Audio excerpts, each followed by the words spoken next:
Welcome to season 3 of the Baskin School of Engineering Diverse Voices speaker series. We're really happy that you've joined us this evening. My name is Abigail Kahn, she, her, hers, and I am the executive advisor to the Dean of Engineering at UC Santa Cruz. I want to thank the rest of the team that works hard to put together diverse voices, my colleagues, Carmen Robinson, Lindy Boisvert, Adi Weinstein, and Melissa Baker. I would also like to thank our associate, Jody Crutchfield, who will be providing the closed captioning for tonight's event.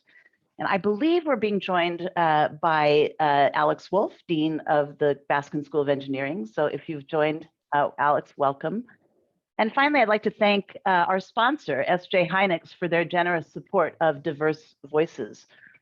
And before I introduce our special guest, I just have a few technical notes. We're hoping to have plenty of time for questions at the end of this presentation. And so I want to encourage you to post them in the chat box. My colleague, Dr. Carmen Robinson, who is Director of Student Excellence, Engagement, and Inclusion at the Baskin School of Engineering, will be monitoring your questions and reading some of them and probably grouping some of them aloud for our speaker to answer. And please know that no question is too basic or too far out from left field. Whatever you're wondering about, the chances are somebody else is wondering the same. So please post your questions.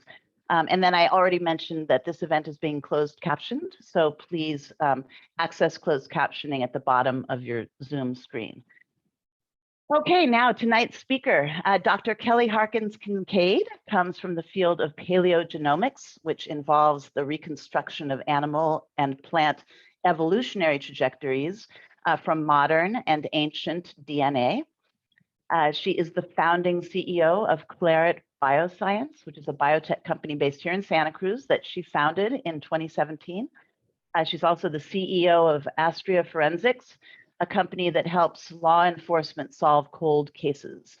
And I want to pause in my introduction of Kelly very briefly just to let you know that Professor Ed Green, who I'm sure Kelly knows very well, will be speaking in the CRAW lecture series later this week in an event moderated by Baskin Engineering Dean Alex Wolf on his work recovering DNA for law enforcement. So to find out more about that lecture, search for the UCSC CRAW lecture series. It's spelled K-R-A-W to attend. Could be a great evening. Back to Kelly. Kelly spent 3 years as an NSF postdoctoral fellow in the paleogenomics lab right here at the Baskin School of Engineering at UC Santa Cruz.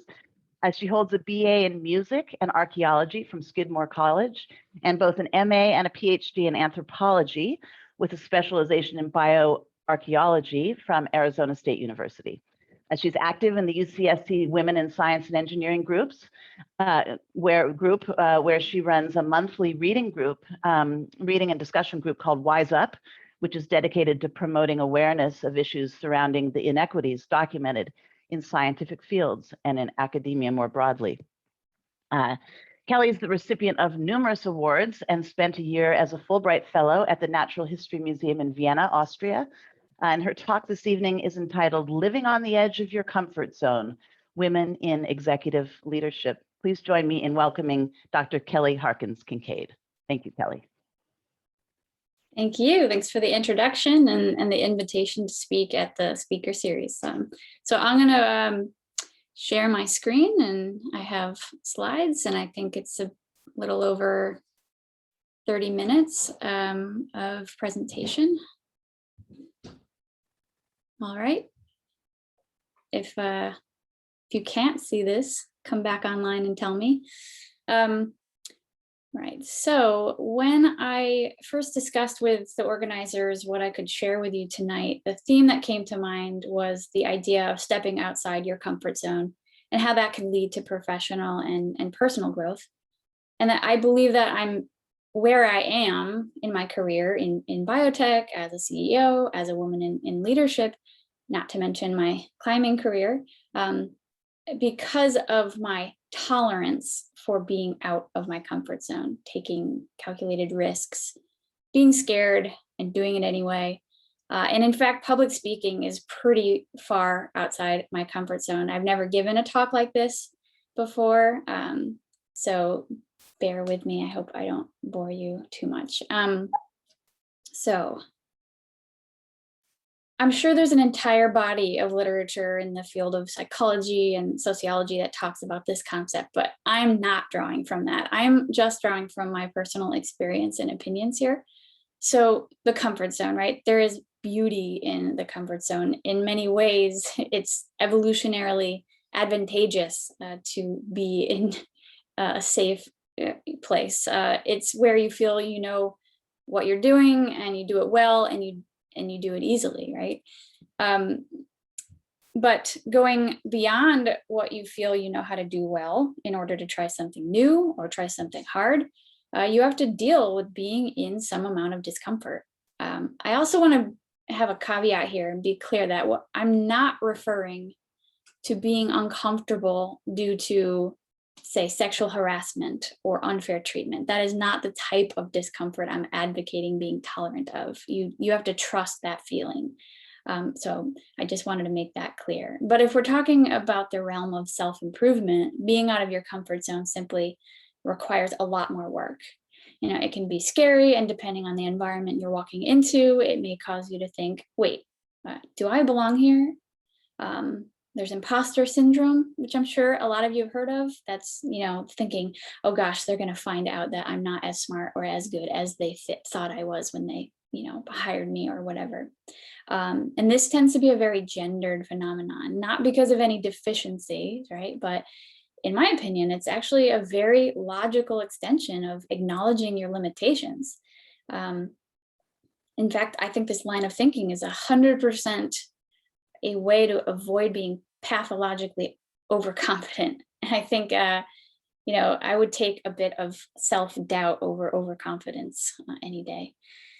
So, of course, there is a higher risk of failure outside your comfort zone. And again, a caveat here being that I'm not advocating so far beyond your comfort zone or pushing yourself so hard that you do something reckless. That would be in the danger zone. That's kind of too far. But there is a sweet spot. So if the comfort zone is so great, why would anyone ever leave it? The obvious reason would be to learn things that you didn't know before, right? And having exposure to new terrain, to keep the climbing analogy going, gives you new places to try out your existing skills. You will also grow your network. And really, the more people who recognize you, who you are, and what you're capable of is, in my opinion, a key to getting more access to opportunities and access to more broad or diverse opportunities. You also might find that you have some untapped potential or hidden interest. That certainly was the case for me, as I'll explain later. And then, of course, with higher risk comes higher reward. But in my opinion, this is an additive and an iterative process. In the end, what I believe are the most critical outcomes of leaving your comfort zone are being able to expand it. What was once outside is now inside. What was once hard is now easy. And more importantly, you increase your tolerance for that feeling of discomfort. Like most things, consistency makes you stronger, and it may allow you to live on the edge of this zone more often or for longer. So I thought I'd illustrate how I've applied this in my career as just one example of how, if you work hard to step out of your comfort zone, you can find yourself somewhere you never thought possible or ever imagined, like being a CEO of 2 biotech startups and leading an amazing research team. So there's no way I could have predicted where I would have ended up today, given where I started at the beginning of my career. And I like to show you sort of already know this already, but I like to show this when I speak to middle or high schoolers to ask, okay, if you knew that I was the CEO of a biotech company that focuses on DNA technologies, what would you think my major was, right? And spoiler alert, it's music and anthropology, pretty far from people's, image of what a CEO, where CEOs come from, right? But actually my path started here. I was a musician from a very young age. This taught me things about my self-competitive nature and kind of just how hard on myself I am. My first paying jobs were in pit orchestras, which I absolutely adored. And being behind the scenes was an important part, but important part of the operation. That was my that was my comfort zone, and that'll come up later in my talk.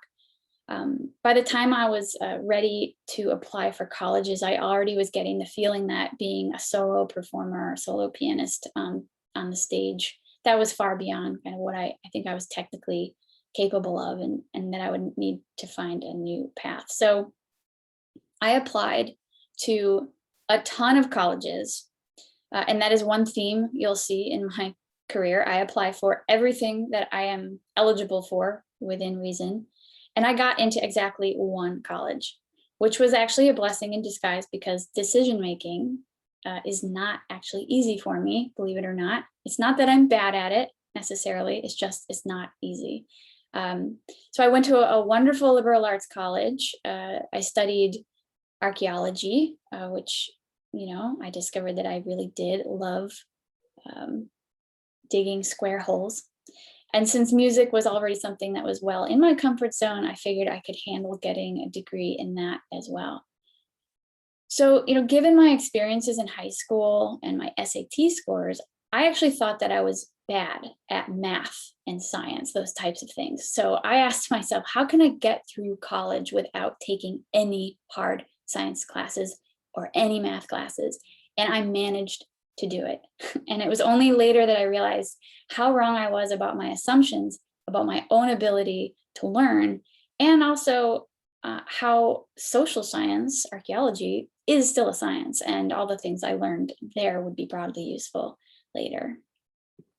So in hindsight, my life took a turning point when I went on a program to study music in Vienna, Austria, not because of any realization that I had there about myself as a musician, but because behind the scenes, I took a tour of the Natural History Museum on my very last week in town, where I saw this, the sogenannten Schädelgang, the so-called skull hallway. And I thought to myself, I'm going to come back here and I'm going to work here. So with that in mind, I graduated, and over the following year, I worked towards that goal. I did things like bugging my undergrad archaeology professor to let me work on an osteology project. So then I applied for all kinds of internships and volunteer opportunities that in the end were not just great experiences, but most importantly were critical networking building opportunities that lasted for years to come. I got real world experience working as a contract archaeologist. Oh, yeah, sorry, these are some of the places that I got to intern. I worked as an archaeologist, kind of all over. But towards the goal of getting back to that skull hallway, I came up with a project about mortuary customs in prehistoric Europe. And then I literally hounded the curator of the museum to sponsor me in that Fulbright application. And the Fulbright program, if you're not familiar with it, is a US initiative to foster understanding between nations by exchanging students and scholars. So I got back to Vienna. And when I got to the museum for the first part of that year, I had no idea what I was doing. And for some reason at that age, with a bachelor's degree, I thought I had to have it all figured out, that I would go to a foreign country and execute this giant research project on my own.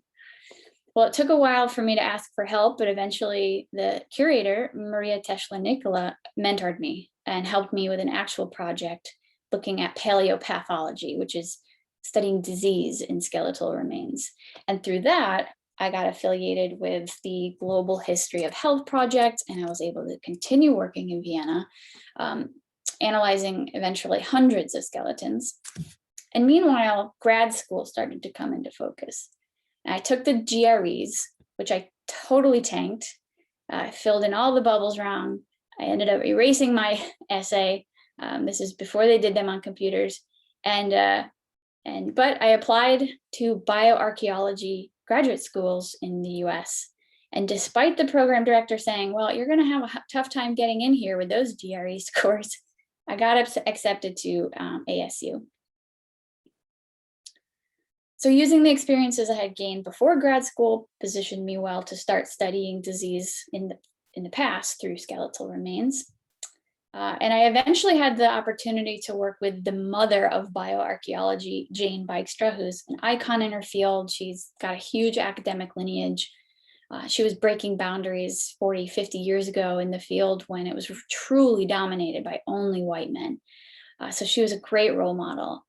I'm going to come back to this part about grant writing. So midway through my master's, I learned about the so-called Ancient Tuberculosis Project, which was led by Jane and another professor, Anne Stone, another woman just totally kicking ass in her field. And this project used genetic techniques to test hypotheses about the origins of TB in the Americas by trying to extract the DNA of the pathogen from the skeletal remains. Now, this is 2008 or so, and the field of ancient DNA was just lighting up. And the huge strides that were being made in genomics or next generation sequencing were just starting to trickle down into molecular anthropology. And I remember thinking, that is where the future is. That's what I'm going to do. Now, how the hell do I get there? I managed to avoid all of those science classes in college. This was way outside my comfort zone. So first I used my network of peers and I asked for help. I asked a friend who did RNA work in bees if I could volunteer in her lab, just so that when I asked Anne Stone to join her ancient DNA lab, that I could say, I know how to pipette, I know how to extract DNA. Now, of course, it wasn't from human remains, but it was a start. So I trained in Anne's lab. I took elective classes in other departments. I sat in on journal clubs. I looked up everything I didn't understand. It was super steep learning curve.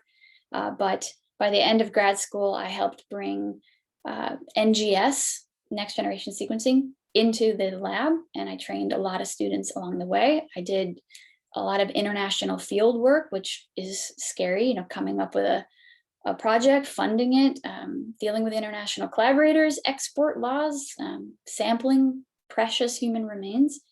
So this was, all getting back, building my comfort zone larger and larger.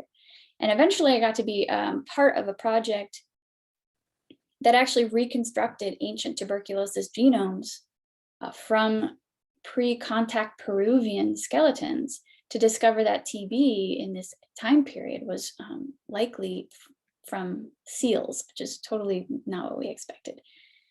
So I'm going to take a segue here and talk about funding opportunities. I had mentioned the idea previously that I tend to apply for any pot of money that I feel like I'm eligible for. And securing funding on my own was critical for me, not just because anthropology departments have very limited funding structures for grad students, but it was psychological. I needed to feel that I'm not a burden on anyone. And writing grants was my way of getting there.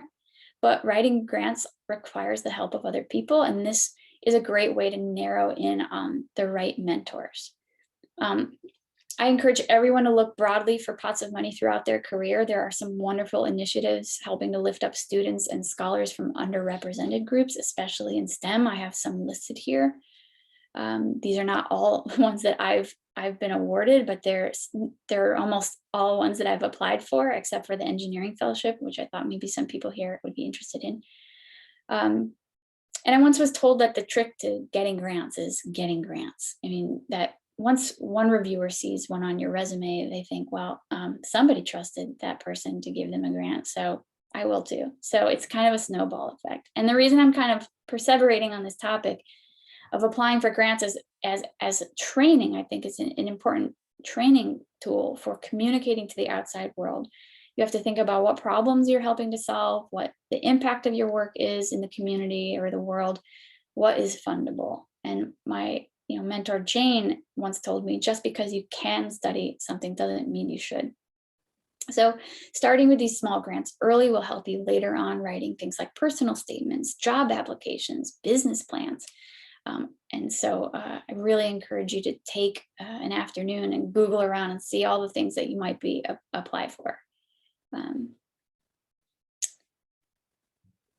Right. So after grad school, I came to UCSC. This was 2014. I was hired by Lars Fahrenschmitz, who was at the time a brand new professor here in the anthropology department. And if you don't know him, I suggest you try to meet him. He's great. And I helped him set up his molecular anthropology lab, train students, work on his very cool human paleogenomic projects. But after the first year, I had the same pull to bring my own funding to the table. So I applied for an interdisciplinary NSF fellowship to be co-advised by Ed Green in the Department of Biomolecular Engineering. So if you're familiar with the paleogenomics lab on campus, you know that they do some really cool technology development, usually as part of efforts to get more information from degraded or ancient DNA sources.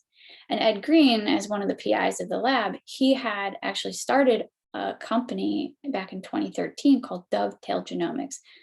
So when it occurred to Ed that the DNA methods that I was helping to develop for degraded DNA at the time might be applicable in the clinical world, his entrepreneurial mind went right to, we should start a company.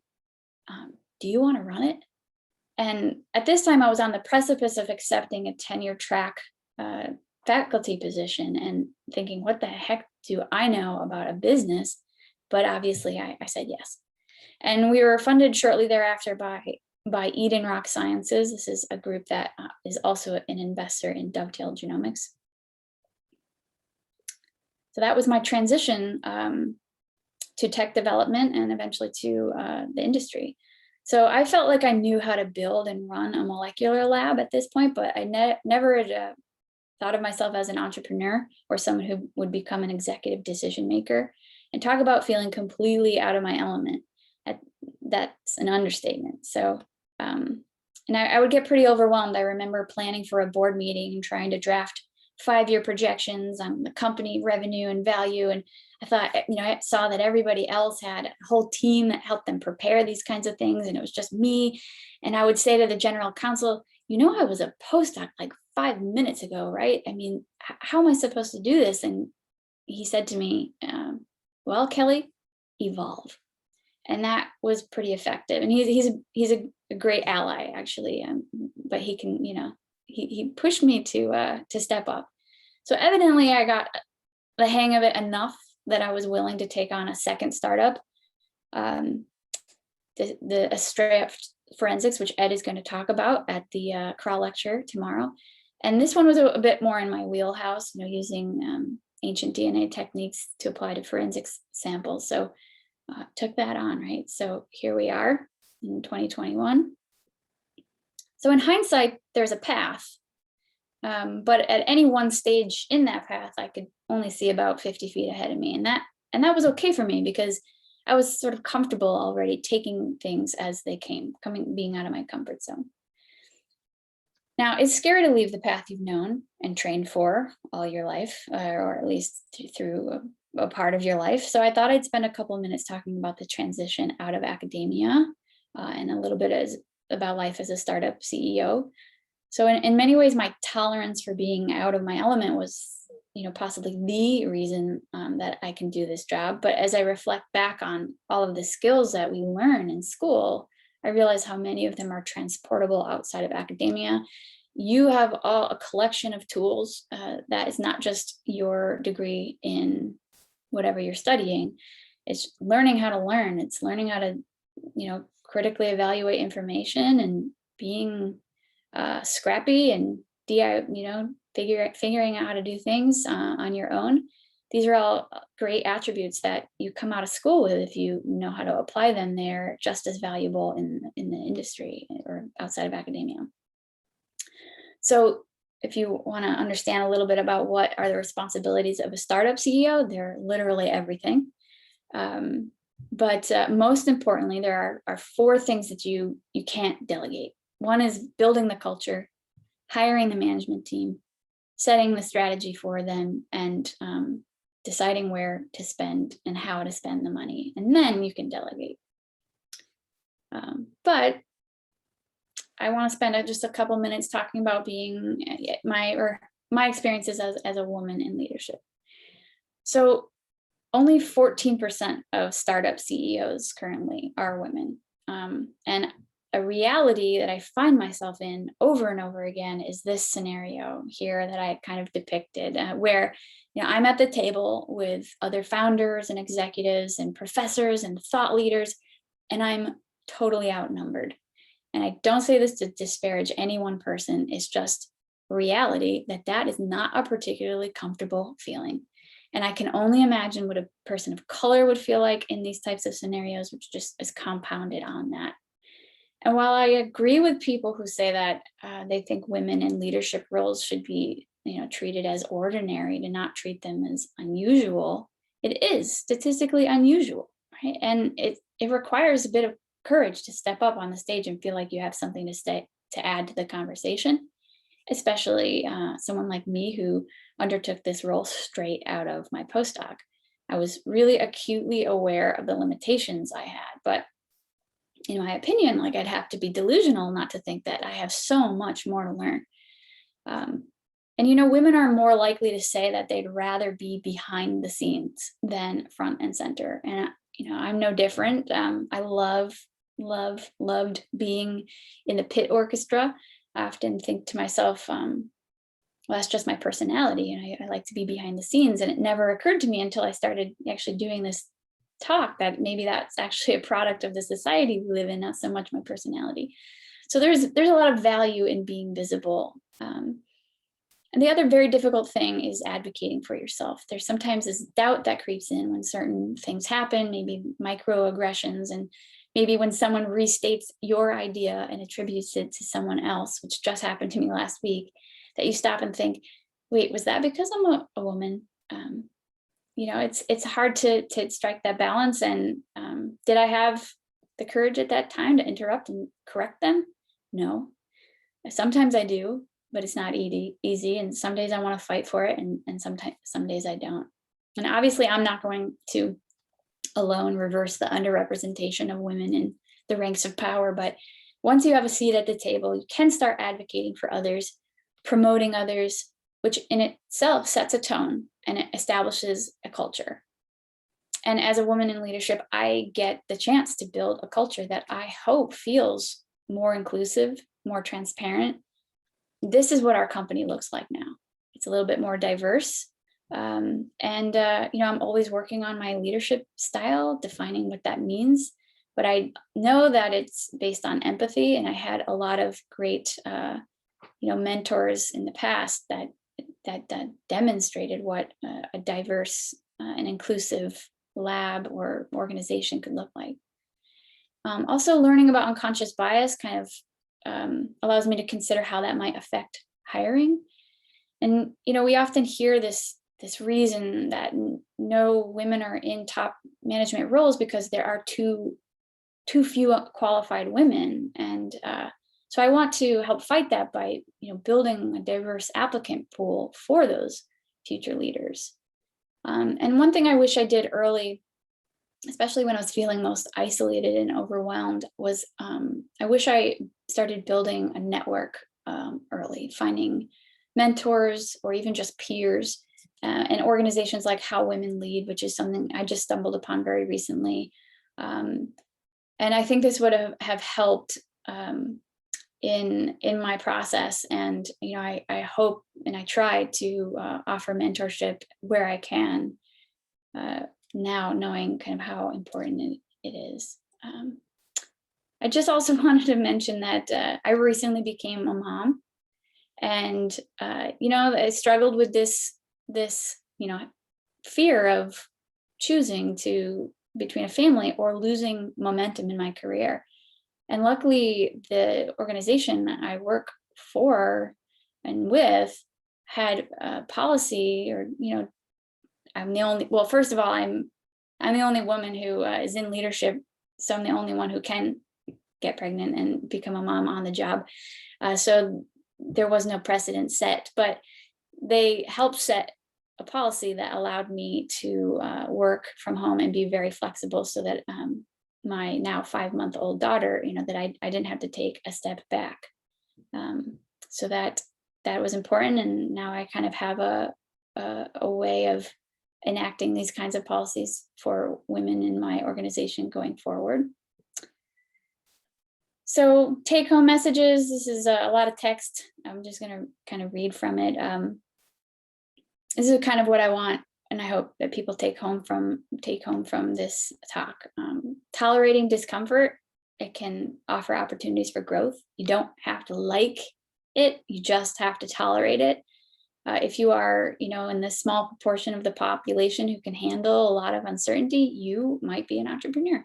And if not, that's a good route too. Staying in your comfort zone is sometimes a smarter option. Your path can wander. It's less about knowledge or experience than, your own definition of success. Your path doesn't need to be fixed or linear. And that's hard, when you're on one end of it. It's a lot easier when you're looking back, but it's true. I myself love learning new things. So I prefer breadth over learning one thing very, very deeply. But breadth and depth are both things that are necessary, and it's kind of a preference. So they both offer interesting career paths. You don't need to kind of try to be good at everything. It's just as important to be very, very, very good at one thing, especially if you have broad goals. I think that having broad goals means that any number of opportunities can meet your self-defined idea of success. So for example, is your goal a tenure track R1 professor, or is your goal simply doing research that has health impacts? And so having broad goals can kind of help the path, itself be, accommodate a broader path, right?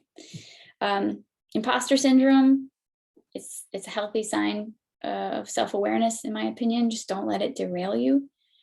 Also, don't discount things that you're good at just because you find them difficult, right? I don't particularly enjoy making decisions, but I have to make them a lot. And I don't think I'm bad at them. I just think it's a very hard thing to do. And in terms of like applying to new things, applying to jobs that you think you might not be have all of the requirements for, you don't need to check all those boxes. You should apply anyway. If you can learn, if you know how to learn, I guarantee it's worth applying, right? And for women and others who are unrepresented or underrepresented, you kind of have to have that flame deep down that says, I'm going to show you. I'll show you. Go ahead. Just try to underestimate me. And kind of need a little bit of that to kind of make it in what is the reality where, not all of us are represented so well in across the board, to be honest, but especially in biotech. So I wanted to thank a few people who helped me with feedback on this talk. Of course, you, the attendees and the organizers of the event, my advisors and mentors of past and present. And I really encourage you, if anything kind of struck a note with you, to find me on LinkedIn. If you don't get an answer to a question that you have today, reach out to me there. Hopefully I can help. So that's it. Thank you. Thank you so much, Kelly. That was great. So we do have a few questions, and everyone, you can still right now send us in questions that you have. Just go ahead and do it from the Q&A and I can read them for you.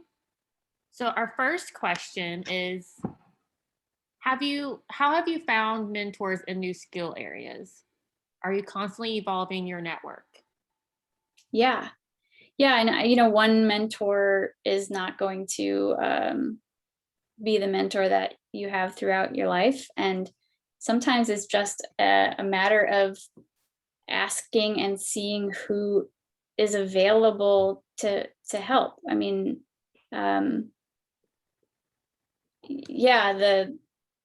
generally people are willing to help if you ask. Sorry, I'm rereading the question to make sure I'm reading it correctly.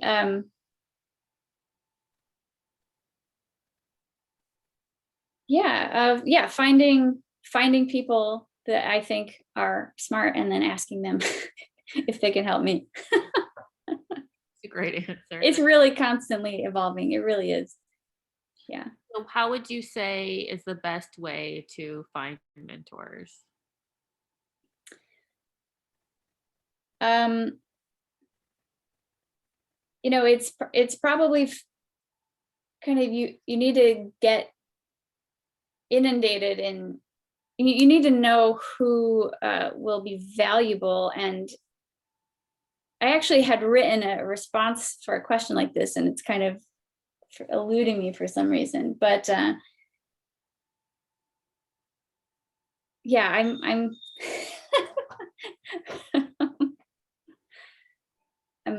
yeah, maybe we can move. We can go to a different question and go back. Let's move away from mentors, and then we can move back. We have a lot of mentorship questions. Another question is, are there any valuable resources or tools you've utilized in the hiring process in your companies, especially with regard to finding a broad and diverse applicant pool willing to work in Santa Cruz? Yeah, I had taken some of these, you know, in the Wise Journal Club, which I don't run anymore since I left the university, but it kind of makes me think that maybe we should restart it or see who might be interested in reorganizing that. We had read about a study where if, you know, two job applicants come in, or, you know, job applicants come in where the names of the applicants is removed, then the probability of people of color and different genders getting at least through the, you know, application process was equal. And this was not true for when the names were stayed on the application. And this was sort of just a signal to me that there are the way that I look at an application and the way that someone else might look at an application can differ wildly depending on the experiences that we each bring to the table. And just kind of being aware that, you know, where other people see weaknesses, I might try to understand the background that that person had in getting to where they are. I think that, you know, people who have, you know, you can kind of see through. Yeah, that's a really good question. Sorry, like public speaking is not my thing. No, you're totally fine. You know, do you guys use different, I know there's so many different programs out there now that can help you with your HR and hiring, and I think they have different tools that they create, but for you, maybe you have a different system of doing it, or you just, you know. Yeah, I mean, for me, it's mostly it's kind of intuition. Yeah. It's a little bit of feeling like, is this a good fit? And I like to talk to a lot of people before I narrow down a list. I like to do that myself. Yeah. Even though now we have an HR person, I tend to like to talk to people because sometimes it's just a feeling that culturally it's the right fit, and you can teach I mean, if you get the sense that someone knows how to learn and is willing to is sort of willing to do what it takes to sort of get up to speed. Say, imagine that that person doesn't check all the boxes that you thought would be perfect, right, but you think that with a little bit of training they can get there. I would much rather that person who's a good fit than someone who has all the deep, hard, you know, skills. So I try to take a little bit of what I've learned, and sometimes I take those implicit bias tests. I think that I think they're available online at is it a Harvard? There's a number of them, right? And you can look through gender and race and orientation and presidents, even like they have all of these different implicit bias tests. And I like to take those because I kind of like to get an idea of where I'm at and make sure that, I'm not going to fix this problem, but at least if I'm aware of it, it's a little step in the right direction. That's great. That's wonderful leadership, I think. We have another question for you.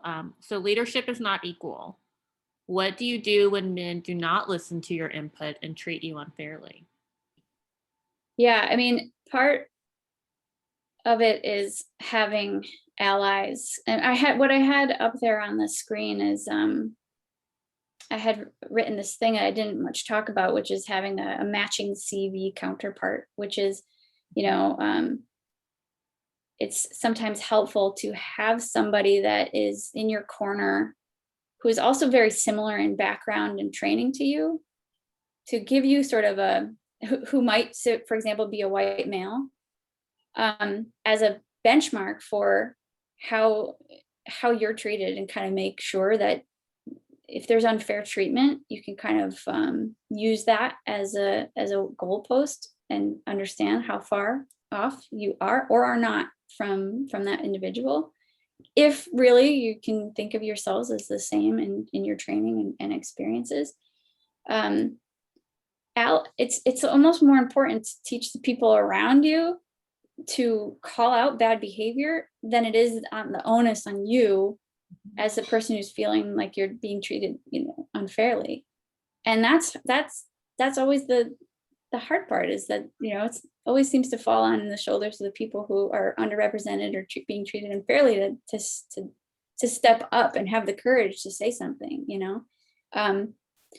There was one time where someone attributed something I had said to someone else at the table, and I was able to say, wait, how is that that's exactly what I just said. That person didn't say that, I said that. And I had the wherewithal to do that in the moment. But it's also been the case that once I had said that, I mean, if you were to come to a lab meeting of mine, you will see that the group is very conscious of making sure they're not misattributing ideas. People will often say, like Chris said last week, or you remember that Varsha said this thing, and we're going to try her idea. And it's, I think that's a start. I think that's part of setting the culture.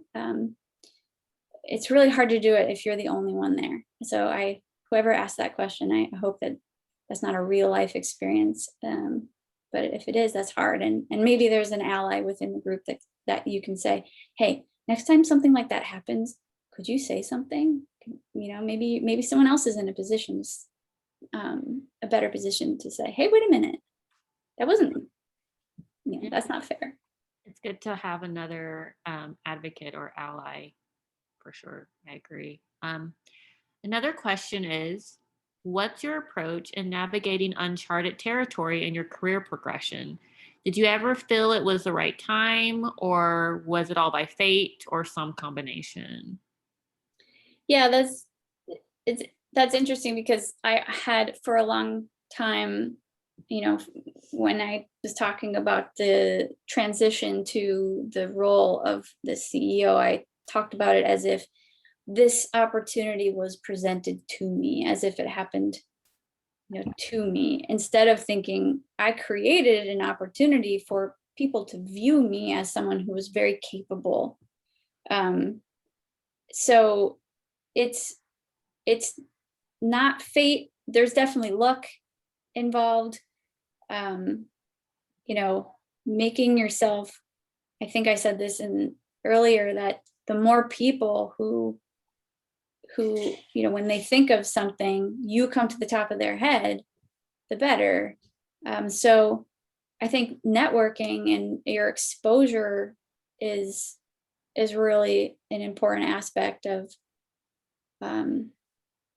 navigating, new territory. But yeah, it takes a while. Yeah, that's actually interesting. A question would be, so you talked about you were going towards the tenure track position, what about what about becoming the CEO really shifted your thought between, working in academia and working as in a startup? Yeah,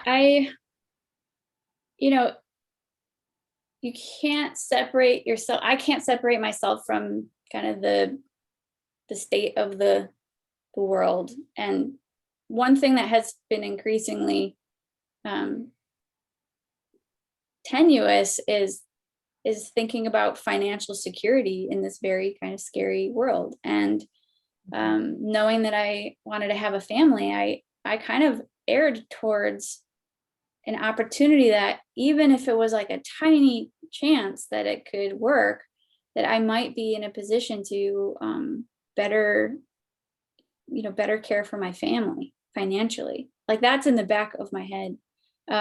So it's not necessarily because I'm interested in, I'm super curious, and I'm interested in so many things. I knew that that the job would satisfy both jobs would satisfy that. I could like that, they're almost equal. But there was this extra thing where, the world is scary, and I want security. I want to have a savings account someday. Mm-hmm. Someday. Yeah. That makes sense. So our last Diverse Voices speaker suggested that aspiring founders should try to establish themselves as thought leaders in their area of interest. And the question is, have you taken that path? It's kind of happened organically, because it's different to be hired in to a company as the CEO to an already established entity, and than it is to start from the bottom and kind of build it up. I think those require two different kinds of skills, and maybe it's just about experience level, but yeah, so, networking, things like LinkedIn are actually tend to be pretty valuable in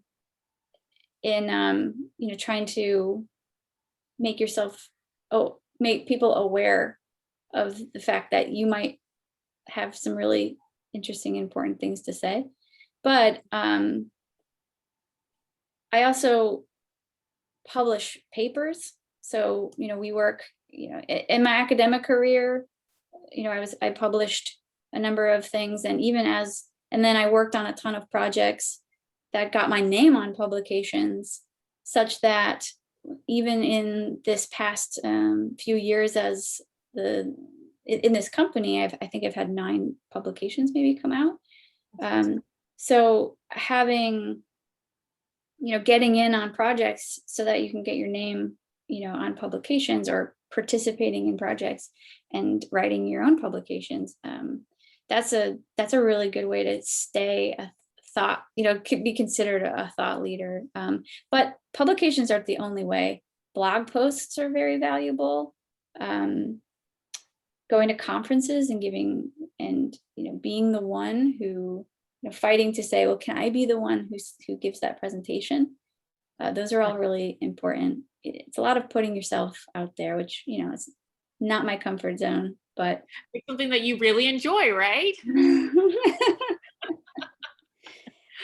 No, I understand. So we have another question from a student that says, what exactly can mentors help you out with? When do you know when to do things yourself versus reaching out to someone? Yeah. I mean, you should always try to do things yourself first. There's the idea of, this is going to not be quite the same thing, but can I Google that for you?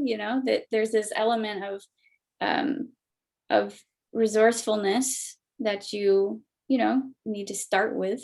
Right. What can mentors actually do? I mean, part of it is just knowing you're on the right track. Knowing you're not somewhere out in left field, and having someone to, especially as what I find valuable for mentors is, from mentors is knowing that my experiences are not unique, in even something as simple as that, having camaraderie in that, knowing that someone has gone through it before me, or if it's a peer, someone who's currently going through what I'm going through, is there's some comfort in that. Mentors are an example of, people who should know your skills and what you're capable of, so that they can offer you, as a candidate for an opportunity.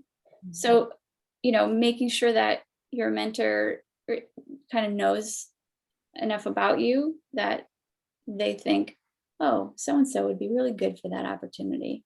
And that mentor, having a network, it's kind of exponential. Like the more your network plus their network is now a much bigger network. Yeah, that makes sense. Well, kind of to piggyback on that, when it comes to networking, you talked a little bit about the different networking or different opportunities, but what do you think for an undergraduate, right?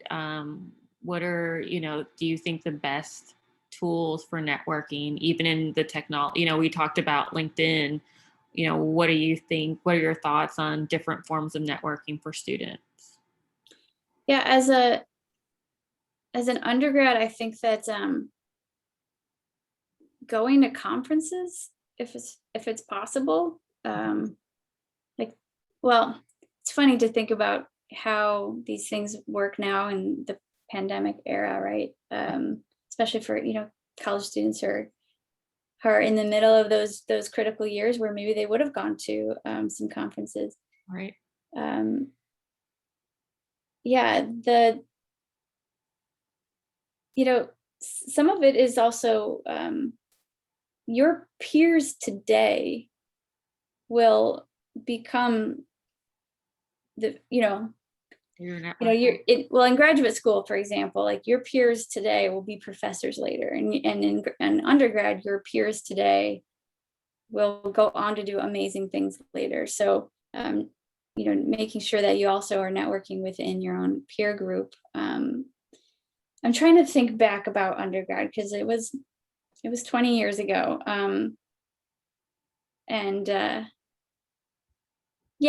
If you're in a department that has postdocs and graduate students, mm-hmm. So when I was a postdoc, there was a student from Cabrillo who just wanted to intern and see if she could get some experience in a lab, so that she could, it would help her application to UC Berkeley. And I was more than happy to have her kind of come and help me and shadow me in the lab, and give her a project that tried to provide her with some independent, research. Mm-hmm. And maybe there's someone like that in your department. I mean, the same with a friend of mine who was an upperclassman who worked in some random lab that I said, can I come in your lab, and can you show me a couple of things? So I think mentors can be kind of at any stage. It's kind of like who's willing to help. And then keep asking questions. If they keep answering them, then you have a resource now. Yeah, they're the ones that really want to help. That's great. Well, I think we're at time. Abigail, if you want to come back in, those are all the questions that we probably have time for. Those were really interesting questions, and even more interesting answers, Kelly. Thank you everyone for joining us. Carmen, thank you for moderating the Q&A. This was really very inspiring, and we appreciate your time so much, Kelly.